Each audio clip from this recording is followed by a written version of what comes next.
For 20 years, the village called her delusional for rejecting every suitor. Then the Lycan king arrived and recognized her face, the same face carved on a memorial statue in his castle. His betrothed wasn't dead. Someone had erased her memories completely. Chapter 1. The baker's son dropped to one knee in the middle of the market square, holding up a copper ring like it was worth something. "Audrey, I've admired you for months now." Thomas smiled with hopeful eyes. "Marry me and make me the happiest man in Grey Hollow." 30 faces turned toward them, watching and waiting for her answer. Audrey inhaled deeply, and her nose wrinkled before she could stop it. Sour, deceitful, wrong, the unmistakable stench of a man already promised to another. "I'm sorry, Thomas, but I can't accept." "Why not?" His voice cracked with confusion and rising anger. "What's wrong with me this time? You reek of Marin's perfume because you proposed to her last week." But she couldn't explain what she smelled without sounding insane, so she simply shook her head. Thomas's face twisted into something ugly. "Delusional spinster. That's what you are." Laughter rippled through the crowd like a spreading disease. 35 and still waiting for some imaginary prince. She'll die alone with nothing but herbs and cats for company. Audrey gathered her basket and walked home through the whispers, keeping her spine straight until her cottage door closed. Then she let the tears fall. Rowan arrived at dusk, carrying fresh bread and wearing his usual concerned expression. The village elders held a meeting today. The baker set the loaf down heavily. "They're discussing an intervention." Her hands stilled over the lavender. "Meaning what exactly?" "Meaning they think you've gone mad from loneliness." His kind eyes darkened. "They want to choose a husband for you, someone who'll take you regardless." "I'm not mad, Rowan. 35 years unmarried, rejecting every suitor they think something's broken inside you." She touched the scar on her temple, the one she'd had since. Gardens filled with flowers, silver eyes laughing in sunlight. The memory slipped away before she could grasp it. "I'll handle the elders somehow." Rowan left, and night fell like a heavy blanket. Then Audrey felt it, something watching from the darkness outside. She moved to the window, heart racing without explanation. The forest stood silent, but the air had changed. She inhaled deeply, searching for a scent. Nothing. Absolutely nothing. Her blood went cold. Every living creature had a scent she'd never encountered complete absence before. Then she saw them gleaming between the trees. Silver eyes, ancient and hungry, fixed directly on her. Her wolf dormant for years stirred inside her chest. The eyes blinked once, holding her gaze, then vanished into the night. Chapter 2. The Lycan king hadn't slept properly in 20 years, and tonight was no different. "You should consider the mate presentations when we return." Beta Marcus walked beside him through the forest. The court grows restless with an unmated king. Dawson touched the silver ring on his finger, worn smooth from decades of habit. "I won't dishonor her memory by parading she-wolves before me like cattle. She's been dead for 20 years, Your Majesty. Then I'll mourn her for 20 more. They entered Grey Hollow at dawn, the concealment spell hiding his scent and royal presence completely. Just 3 travelers investigating rogue activity in the outer provinces. The market square buzzed with morning gossip that made Dawson's jaw tighten. "Did you hear Thomas proposed to that delusional spinster yesterday? Rejected him like all the others, the ungrateful wretch. 35 and thinks she's too good for honest men." The wind shifted, and something hit Dawson like lightning through his chest. "Mate." His wolf roared to life after 2 decades of silence, clawing toward a pull he'd never expected to feel again. He followed it through the village streets until he stood before a small cottage. Through the window, he saw her silver blonde hair catching the early light, gray eyes focused on herbs. She looked exactly like... No, impossible. She died 20 years ago. His spell flickered from the force of his emotion, and for one heartbeat, his true scent escaped. Audrey gasped and dropped her mortar, inhaling the most intoxicating scent she'd ever encountered. Pine and moonlight and truth, pure, undeniable truth. Then it vanished, leaving her shaking and confused. She convinced herself she'd imagined it until 3 strangers knocked on her door that morning. 2 warriors flanked a man whose scentless presence made her wolf howl with recognition. "We need healing herbs for our journey." His voice resonated somewhere deep in her bones. She let them inside, hands trembling as she worked. The scentless man watched her with silver eyes that sparked something painful in her memory. Then his scent crashed over her like a tidal wave. "Mate." "You smell like home," he breathed, moving toward her. "Your Majesty!" Marcus stepped forward as village elders burst through the door and froze. "You're my mate," Dawson said. "Come with me." Howls erupted outside.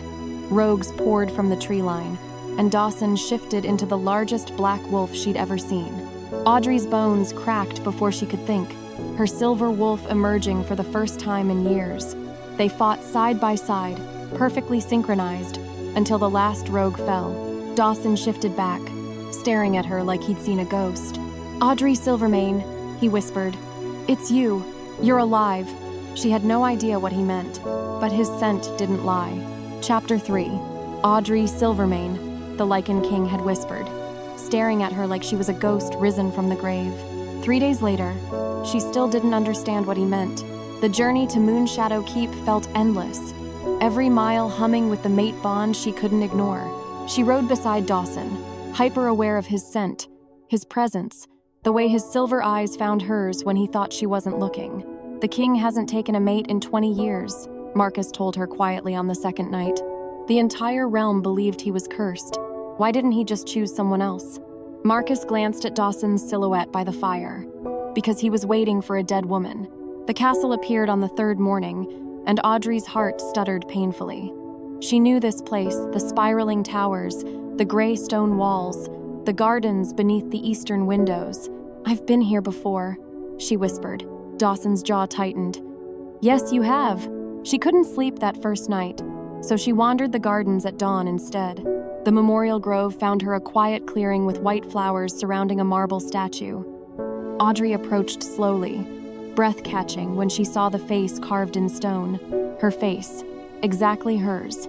The inscription read, "Lady Audrey Silvermane, beloved betrothed of Prince Dawson, lost in the year of mourning. 20 years ago, you were traveling to our betrothal ceremony." She spun to find Dawson at the grove's entrance, his voice rough with grief. "Your caravan was attacked, and everyone died." He stepped closer, silver eyes glistening. "I searched for months.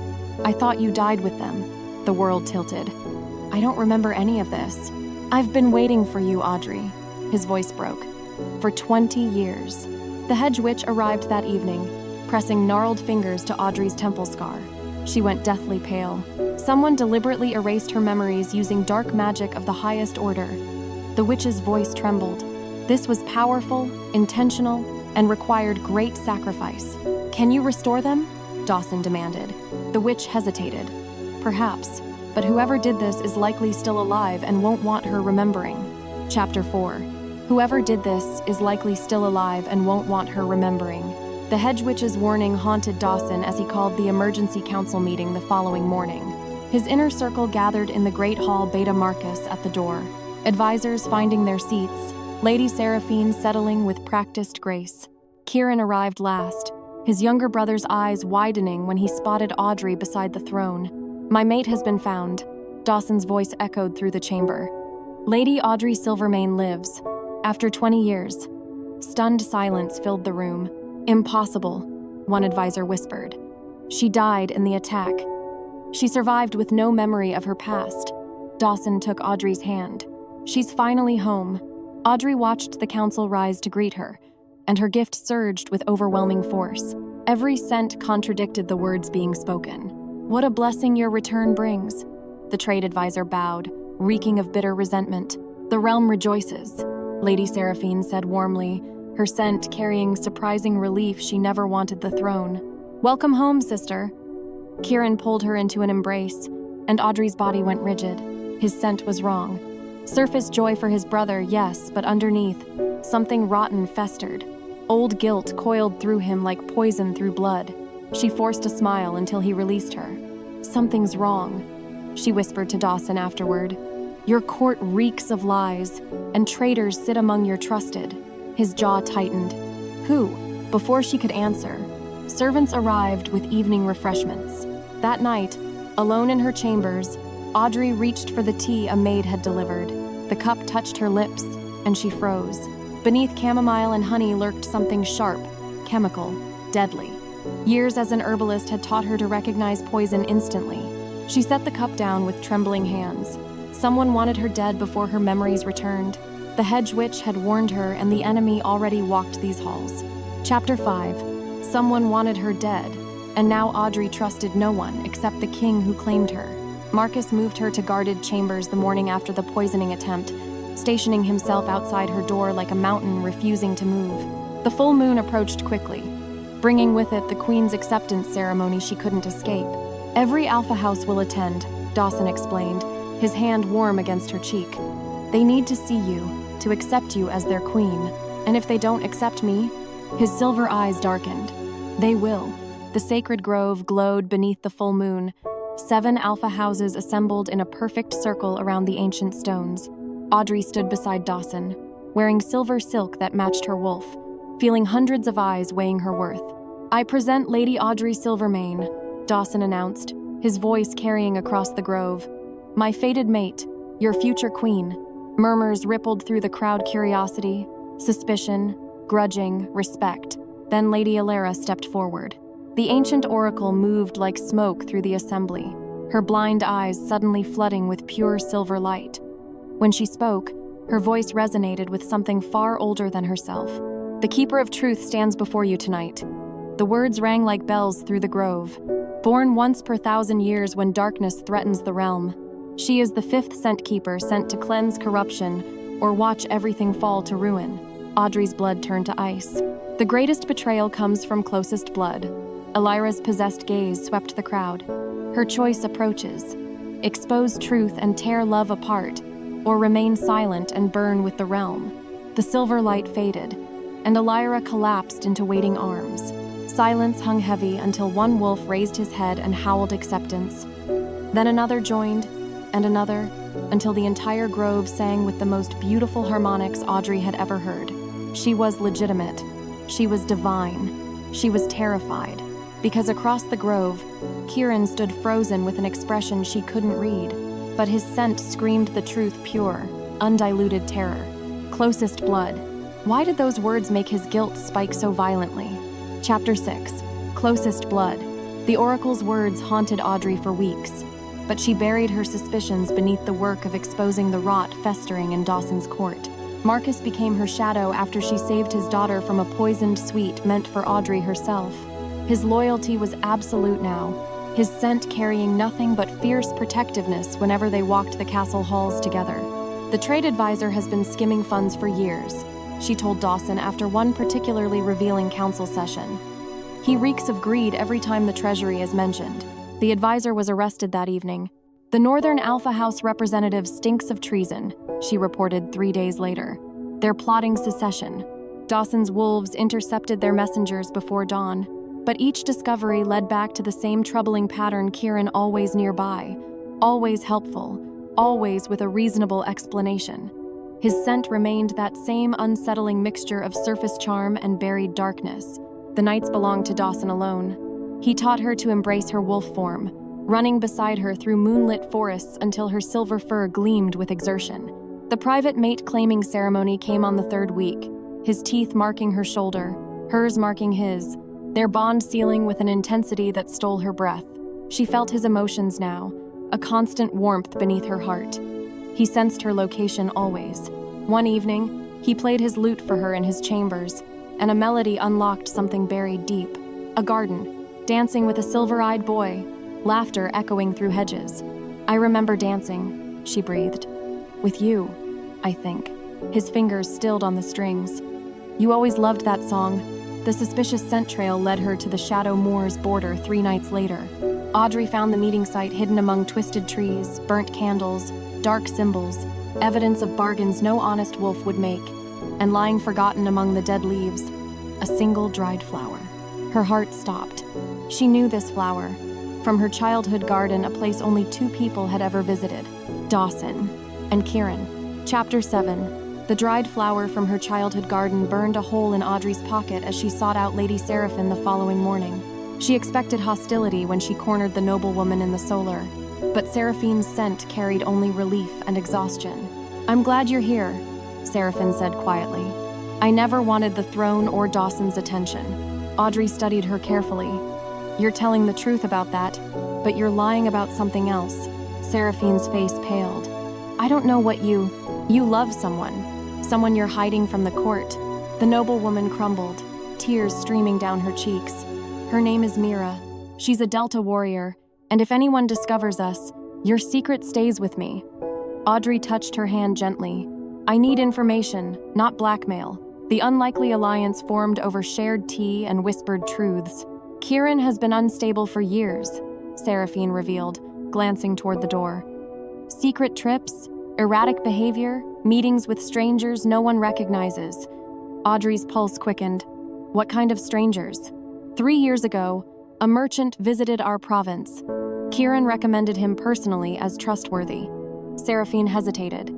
That merchant looked exactly like Kieran himself, different name, same face. 3 years ago, a merchant, in Grey Hollow. Kale, the man who'd courted her relentlessly, whose scent had made her skin crawl with wrongness she couldn't explain. She sent a messenger to Grey Hollow that afternoon, asking villagers to describe the merchant Kyle. The response arrived at sunset.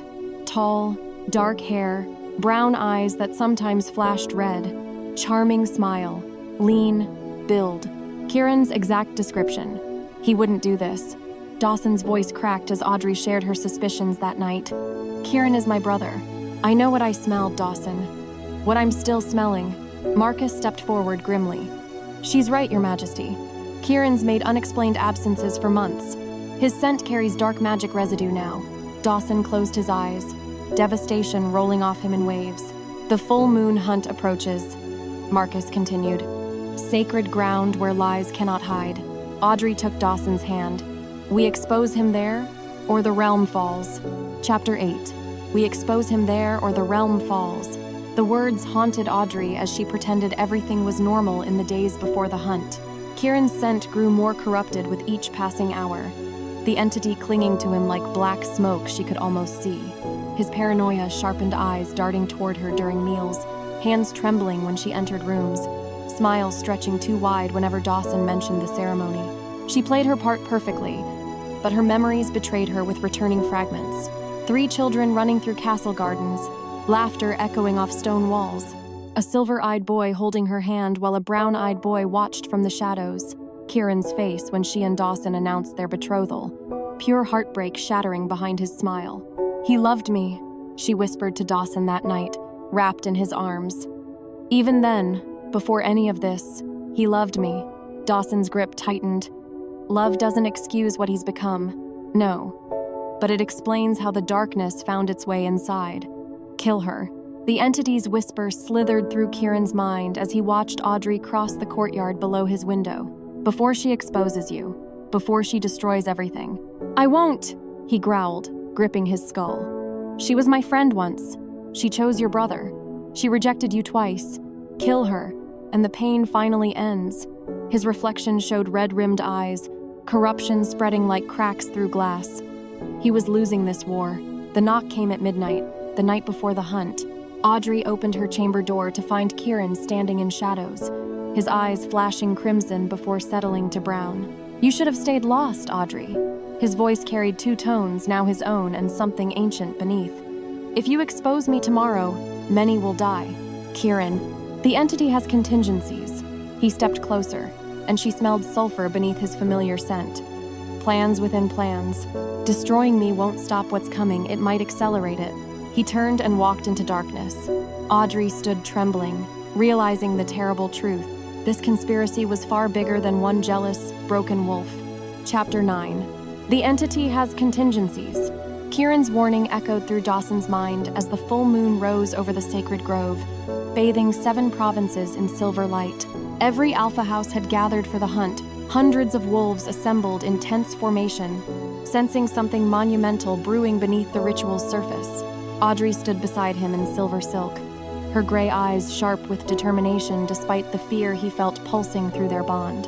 Stay close to me, he murmured. No matter what happens, I can handle myself. I know, but humor your mate tonight. The shift rippled through the assembly like a wave, bones cracking and reforming under moonlight. Dawson's massive black wolf emerged first, leading the pack into the forest with Audrey's silver wolf running perfectly synchronized at his flank. But Kieran's wolf drew whispers of shock from the gathered packs.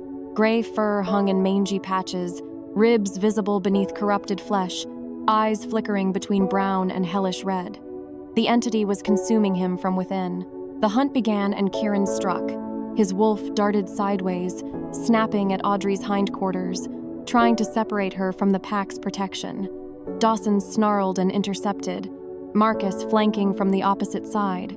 The three wolves collided in a vicious tangle of teeth and fury.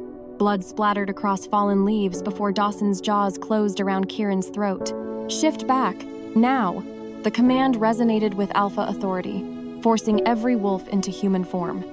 Kieran collapsed naked in the sacred grove, panting and bleeding, surrounded by witnesses from every province.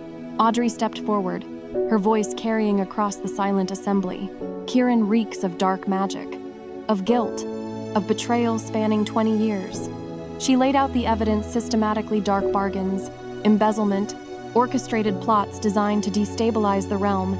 The pack inhaled collectively, smelling the truth radiating from every word. Kieran laughed bitterly, blood dripping from his split lip. "You want the truth, brother? Fine." His red-rimmed eyes found Audrey. "I know you don't remember me, but I remember you. Every smile, every laugh, every moment." His voice cracked with ancient pain. "We were best friends once, until you chose him." Chapter 10.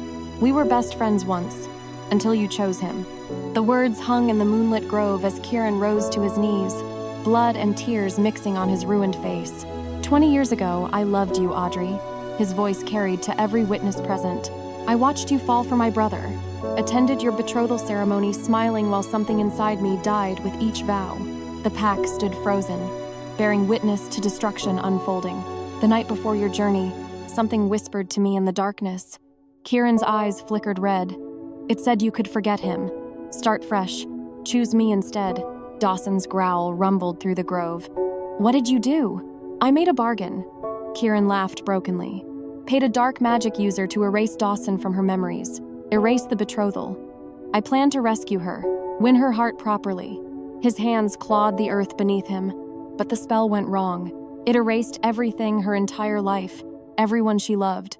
She vanished, and guilt consumed me until the entity latched onto my anguish and never let go. Audrey's legs trembled beneath her. "You found me, in Grey Hollow. I searched for years." Kieran met her eyes. "Courted you as Kale, the merchant. Thought maybe fate was giving me another chance. But I rejected you, even without memories. Your gift smelled the betrayal rotting in my soul." His laugh turned bitter. "You chose truth over me twice. The delusional spinster and the rejected merchant, both mocked in the same village. I was already being punished." Dawson stepped forward, claws extending. "You stole 20 years from us, made me believe she was dead, and I deserve death." Kieran bared his throat. "I'm begging for it, brother. End this." Dawson's hand rose for the killing blow. "Stop!" Audrey's gift flared brilliant silver, illuminating the grove. "There's a curse beneath the betrayal. Something dark has him chained. If you kill him now, you become a kinslayer." Her eyes met Dawson's desperately. "The bloodless mark will take you too." Chapter 11. The bloodless mark will take you too. Dawson's killing hand froze mid-strike, silver eyes blazing with barely contained fury. The pack remained silent, waiting for their king's judgment, while moonlight bathed the grove in cold witness. Audrey stepped between the brothers, her gift still pulsing silver beneath her skin.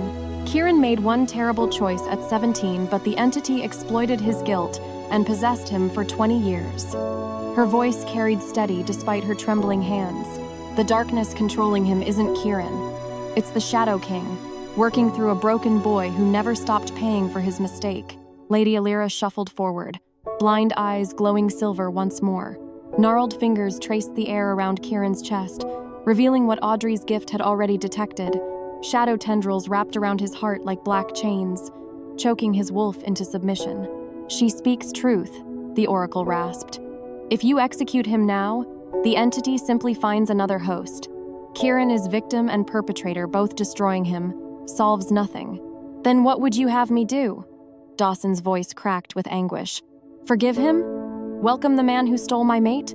Let me break the curse." Audrey turned to face her mate, memorizing his features in case these were her final moments. "It's dangerous, possibly fatal, but I can extract the entity from his soul." Marcus stepped forward grimly. The prophecy said her choice determines the realm's fate. Perhaps this is that choice: mercy over vengeance, healing over destruction. Dawson stared at her for an eternity, their bond flooding with his terror of losing her again. Finally, his shoulders dropped. "I trust you." He turned to Kieran, eyes hardening to steel. "But if she dies trying to save you, I will end you myself." Slowly, footsteps rustled through dead leaves as the hedge witch emerged from shadows, ancient and withered and weeping. "I cast the memory spell for Kieran 20 years ago." Her voice trembled with decades of regret. "I've regretted it every single day since. Let me help break what I made." She gripped Audrey's hands with surprising strength. "I know the counterspell, but it requires you to absorb the curse into yourself." Chapter 12. It requires you to absorb the curse into yourself. The hedge witch's words settled over Audrey like a death sentence, but she nodded without hesitation. The curse breaking would happen at the new moon 3 days away, when dark magic weakened beneath starless skies. 3 days to prepare for what might be her final breath. Dawson found her in their chambers that first night, his composure finally shattering behind closed doors. "I just got you back."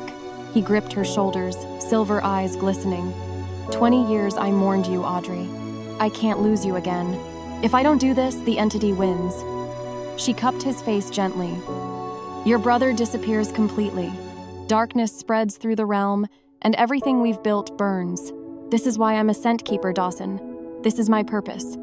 Your purpose is to live. With me. Then trust me to survive."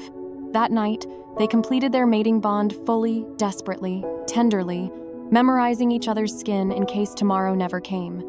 Afterward, Dawson pressed his mother's crown into her hands. "Wear it when you wake." She placed a lock of silver blonde hair into his locket.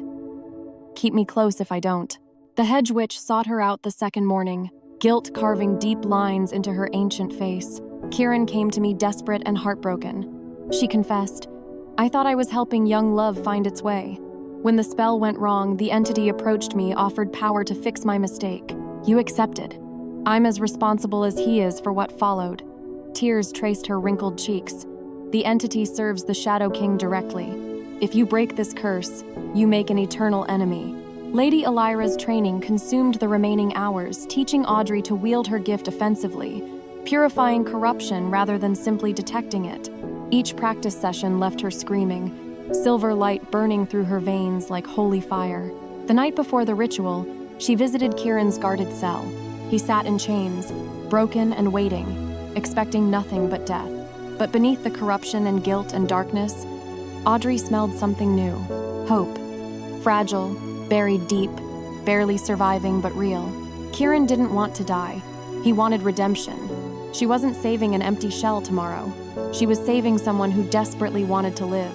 Chapter 13.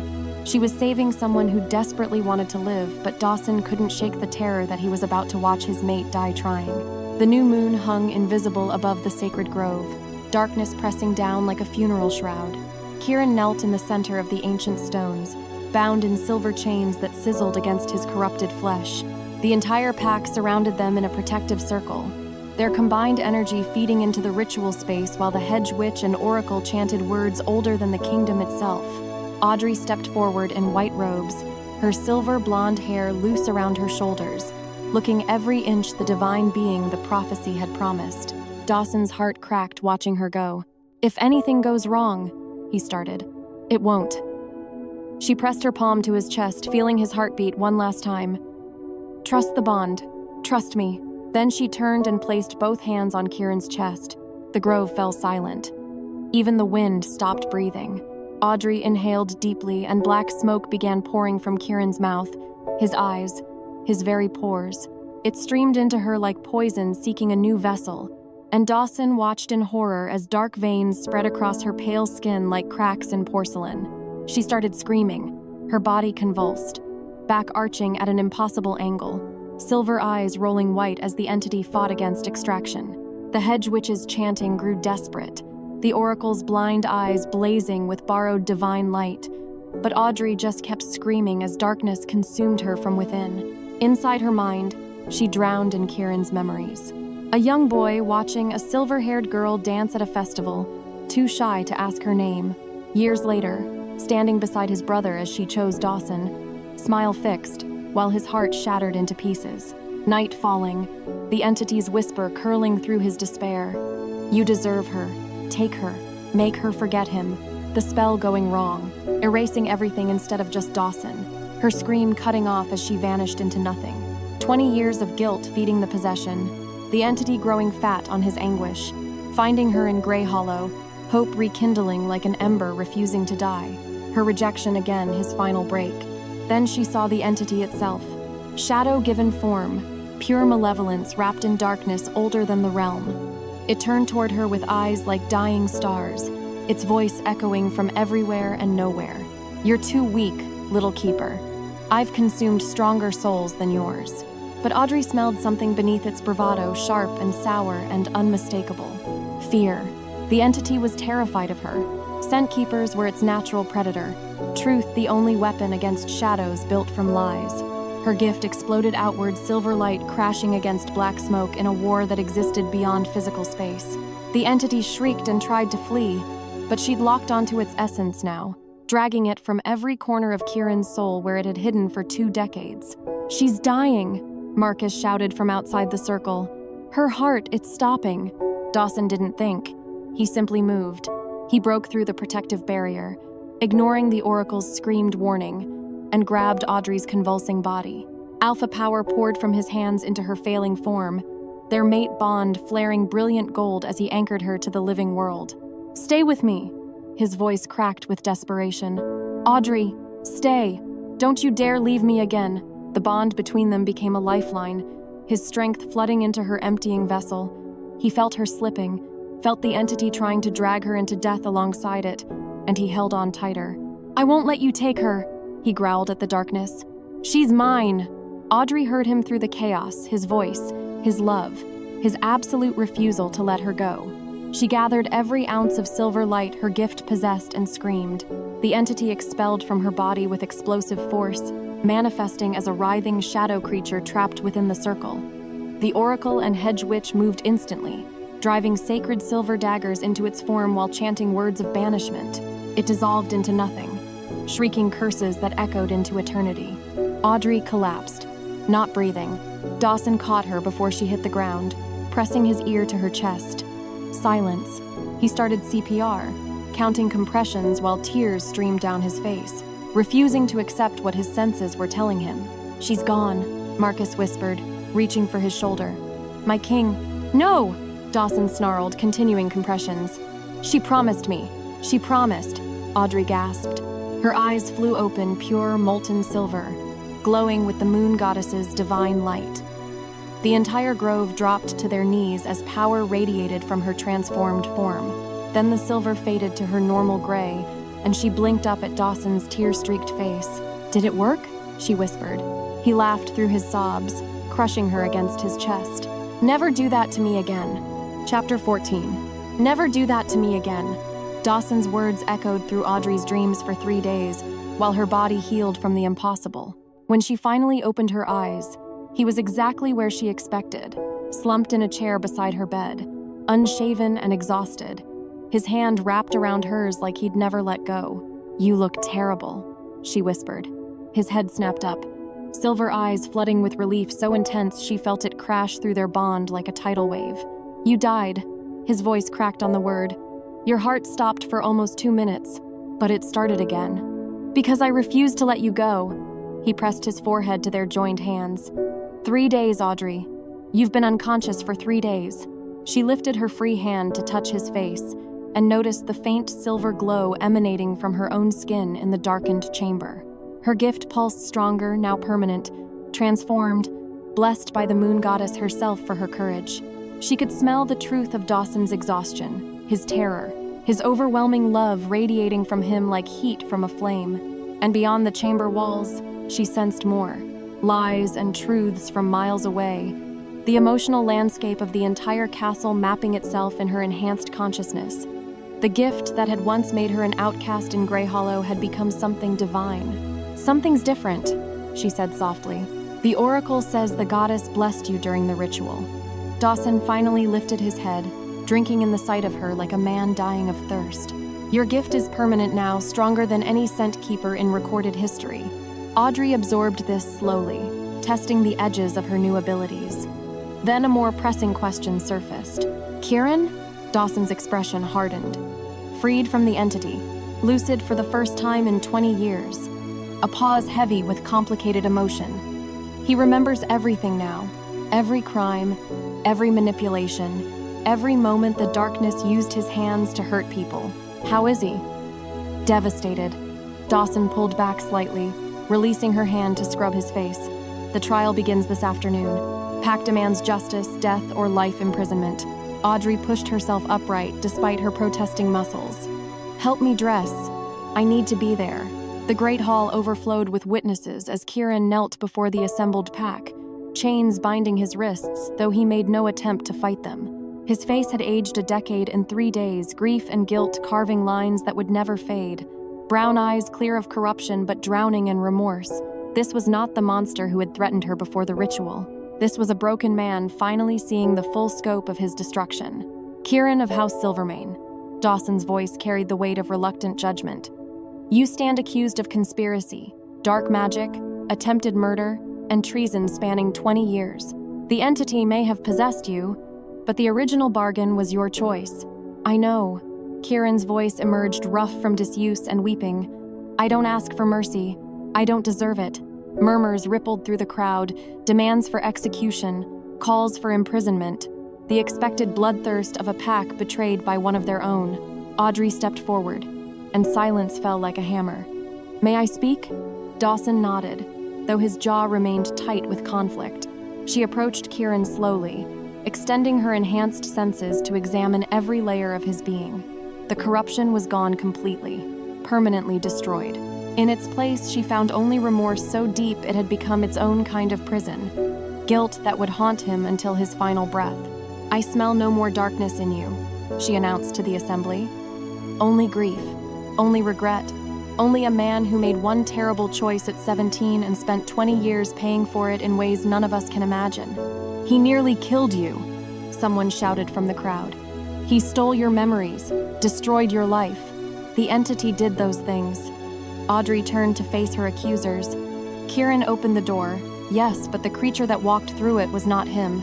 I experienced his memories during the ritual.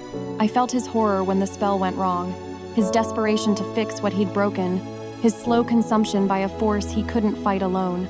She returned her attention to the kneeling man who had once been her childhood friend. The entity had other victims across this realm, corrupted wolves suffering the same possession Kieran endured. Someone needs to find them, free them, undo the damage the Shadow King has wrought. Understanding dawned in Kieran's eyes. You want me to exile with purpose. Audrey addressed the pack directly. Send him to hunt the darkness he knows so intimately. Let him spend his life saving others from the fate he barely escaped. 7 years minimum, 50 freed wolves before he can petition for return. The hall erupted in heated debate. Dawson raised his hand for silence. The scent keeper has spoken truth. I smell no deception in her words or her judgment. His silver eyes found his brother's broken form. But this is not my decision alone. Pack votes. One by one, hands rose throughout the hall. The majority chose exile.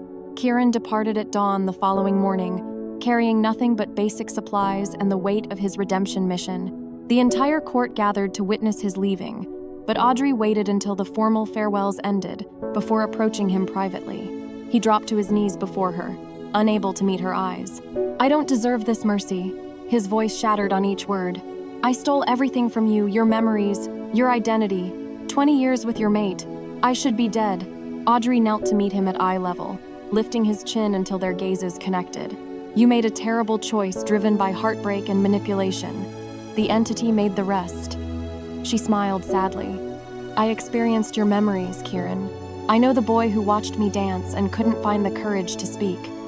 I know the friend who smiled through his pain because he wanted his brother to be happy. Tears streamed down his hollow cheeks. That boy died the night he made the bargain. No, he was imprisoned by darkness, just like my memories were imprisoned by that spell. She squeezed his shoulder gently. We both lost 20 years to the Shadow King's machinations. We both get to choose what happens next. Why? The question emerged as a broken whisper. Why show me grace when I deserve only punishment? Audrey stood, pulling him up with her. Because that's what family does. She held his gaze firmly. Now go find the others suffering like you did. Free them. Show them that redemption is possible even after the darkest choices. Kieran turned to Dawson, who stood rigid nearby, conflict warring across his features. I'm sorry. The words seemed inadequate for 20 years of destruction, but Kieran offered them anyway. I loved her. I wanted her to be happy. I convinced myself the spell would give her a better life. A fresh start with someone who... Don't! Dawson's voice cut like a blade. Don't justify it. I'm not. Kieran bowed his head. I'm sorry. For everything. Silence stretched between the brothers, 20 years of betrayal, grief, and shattered trust filling the space words couldn't bridge. Finally, Dawson spoke through clenched teeth. Save as many as you destroyed. Free 50 wolves from the same darkness that consumed you. His silver eyes glittered with unshed tears.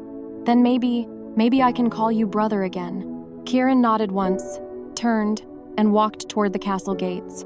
He didn't look back. The hedge witch found Audrey in the gardens that evening, her ancient form moving through the memorial grove where a statue with Audrey's face stood eternal witness to lost years. The curse breaking had a side effect.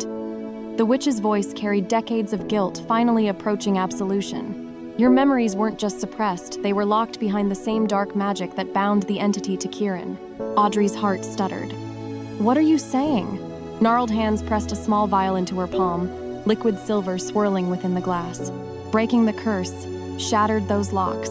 Your memories are still there, waiting. The witch's eyes glistened. Drink this tonight. You'll remember everything, your childhood, your betrothal, the life that was stolen from you. Audrey stared at the vial, emotions crashing through her too quickly to name. Will it hurt? The remembering? Yes. The witch touched her cheek with surprising tenderness. But some pain is worth the price of wholeness. That night, Audrey sat beside Dawson in their chambers, the vial glowing softly in her trembling hands. He'd offered to give her privacy, but she'd refused whatever she remembered. She wanted him beside her when the past came flooding back. You don't have to do this tonight, he said softly. You just survived a ritual that nearly killed you. The memories can wait. I've waited 20 years already. She uncorked the vial. I want to remember loving you. I want to remember our first kiss, our betrothal, the life we were supposed to share. What if the memories change things? Change how you feel? She set down the vial and cupped his face with both hands, making him look at her directly. I fell in love with you twice, once as Lady Audrey Silvermane, and again as the village spinster everyone mocked. The bond we share now was built in darkness, forged through trials that would have destroyed lesser connections. She pressed her forehead to his. Nothing in that vial can change what we've become. Dawson kissed her softly, reverently, like she was something precious he still couldn't believe he got to keep. Then drink. I'll be here when you wake. Audrey lifted the vial to her lips and swallowed. Silver light exploded behind her eyes, and 20 years of stolen memories came rushing home. She remembered everything. Dancing with Dawson at the summer festival when she was 13, butterflies erupting in her stomach as his hand found hers. Their first kiss in the castle gardens, sweet and clumsy and perfect. The betrothal ceremony where she'd worn her mother's dress and cried happy tears while Kieran smiled from the crowd, heartbreak hidden behind his eyes. She remembered the journey to their wedding, excitement bubbling through her veins as the caravan wound through the mountains. The attack that came from nowhere, dark magic and screaming and pain exploding through her skull. Kieran's face, twisted with horror, as the spell went wrong and everything she was disappeared into nothing. She remembered waking in Grey Hollow with no name, no history, no understanding of why she could smell lies on everyone around her. 20 years of rejection and mockery and loneliness, never knowing she was a lost queen waiting to be found. When she finally surfaced from the memories, tears streaming down her face, Dawson was holding her exactly as he'd promised. I remember you, she sobbed against his chest. I remember us. I remember everything. He rocked her gently, his own tears dampening her hair. Tell me. So she did. Every recovered moment, every stolen memory now returned. Every piece of herself she hadn't known was missing. They talked until dawn painted the sky gold, filling the gaps in their shared history with laughter and tears, and the profound relief of finally being whole. 6 months later, Audrey stood before the 7 alpha houses in her coronation gown, Dawson's mother's crown resting on her silver blonde hair. The mate bond pulsed between them like a second heartbeat as the ceremony consecrated what the moon goddess had already blessed: their union, their partnership, their rule. "I present Queen Audrey Silvermane," Dawson announced to the assembled realm, pride radiating through their connection. "Scent keeper, curse breaker, and my fated mate." The pack howled their acceptance, the most beautiful sound Audrey had ever heard, more magnificent even than the ceremony where she'd first been recognized as divine. This wasn't just acknowledgement of her gift or her position. This was family claiming her as their own. This was belonging after a lifetime of rejection. She found Marcus in the crowd, the beta who had become her fiercest protector. Lady Seraphine stood beside Mira, their relationship finally public after Audrey had championed acceptance in the court. Even the oracle nodded with silver-touched satisfaction. Prophecy fulfilled in ways none had expected. Later, at the celebration feast, a messenger arrived bearing a letter sealed with an unfamiliar crest. Audrey opened it to find Kieran's careful handwriting.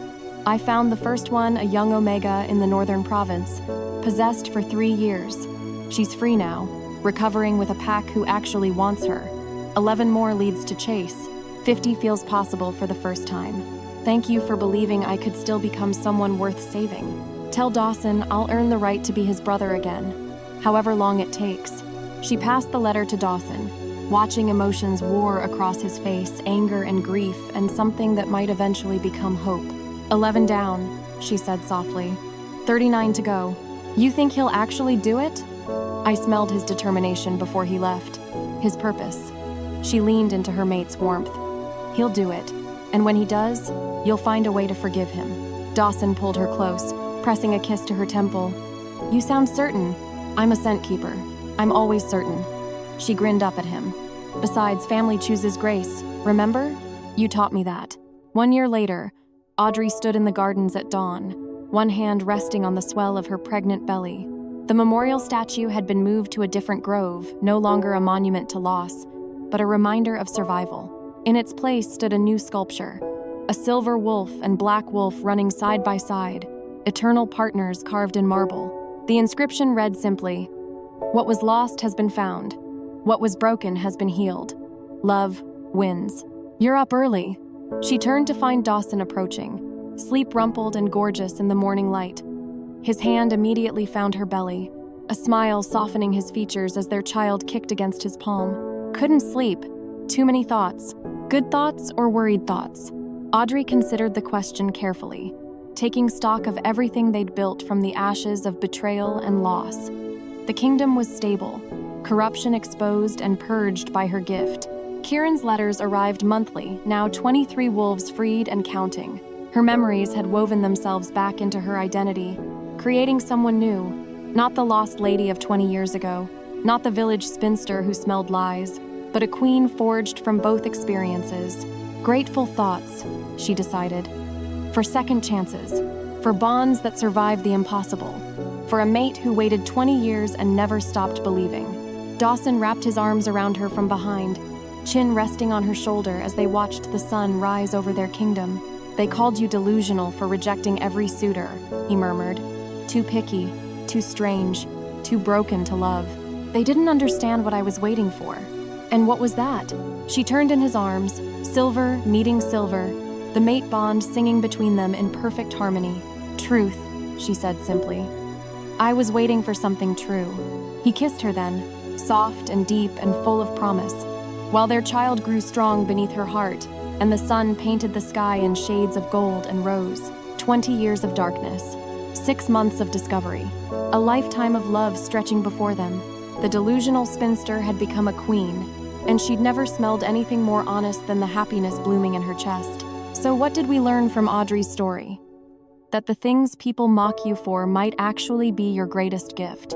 That rejection can be protection in disguise, and that sometimes the one who truly loves you will wait even if it takes 20 years. If you enjoyed this story of second chances, betrayal, and a love that refused to die, then you'll love the other tales waiting for you on this channel. Stories of rejected omegas who become queens, of ordinary women chosen by powerful alphas, of bonds that survive the impossible. Hit subscribe so you don't miss the next one, because your story of happily ever after might be just one click away. See you all in our next video.